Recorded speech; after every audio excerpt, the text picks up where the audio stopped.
Sports নিউজে আপনাদেরকে স্বাগতম।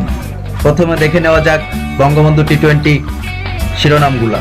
বঙ্গবন্ধু টি-20 কাপের প্রথম দিনেই রাজশাহীর নুরুল হাসান সোহান ও মেহেদী হাসানের ব্যাটিং তাণ্ডব। রাজশাহীর সাথে প্রথম ম্যাচে মাত্র 2 রানে ম্যাচ ছেড়ে মাঠ ছাড়তে হয় বেক্সিমকো ঢাকাকে। বিস্তারিত দেখা যাক।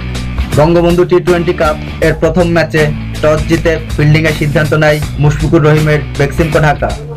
প্রথম ইনিংসে মিনিস্টার গ্রুপ রাজশাহীর নির্ধারিত 20 ওভার শেষে 169 রানের টার্গেট ছুড়ে দেয় বেক্সিমকো ঢাকাকে। রাজশাহীর প্রথম ব্যাট করতে নেমে পাওয়ার প্লের 6 ওভারে 2 উইকেটের বিনিময় সংগ্রহ করে 47 রান। তার অনাকাঙ্ক্ষিতভাবে 10 ওভারের মাথায় ম্যাচের দায়িত্ব কাঁধে তুলে নেয় নুরুল হাসান সোহান ও মেহেদী হাসান।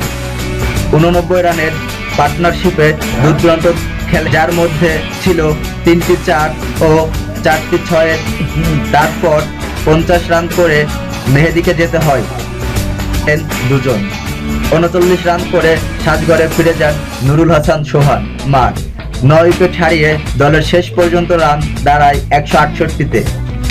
169 রানের টার্গেট নিয়ে মুশফিকুর রহিমের বেক্সিমকো ঢাকা ব্যাট করতে নেমে 2 উইকেট হারিয়ে প্রথম 6 ওভারে দলের সংগ্রহ 54 রান।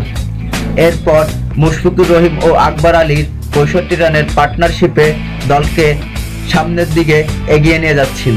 হঠাৎ করে 16তম ওভারে আকবর আলী সাজঘরে ফিরিয়ে দেন ফরহাদ রেজা। তারপর 18তম ওভারে সাজঘরে ফিরে যান মুশফিকুর রহিম। তখন দলের সংগ্রহ 18 ওভার শেষে 140 রান 5 উইকেটে। শেষ 12 বলে বেক্সিমকো ঢাকার জেতার জন্য দরকার ছিল 29 রান।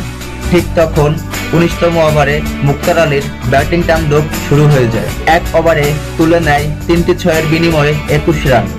লাস্ট 1 ওভারে বেক্সিমকো ঢাকার জেতার জন্য দরকার ছিল 9 রান। ঠিক তখনই শুরু হয়ে যায় রাজশাহীর মেহেদী হাসানের বোলিং তাণ্ডব। প্রথম 3টি বল ব্যাটসম্যানকে ফাঁকি দিয়ে তুলে দেয় উইকেট কিপারের হাতে।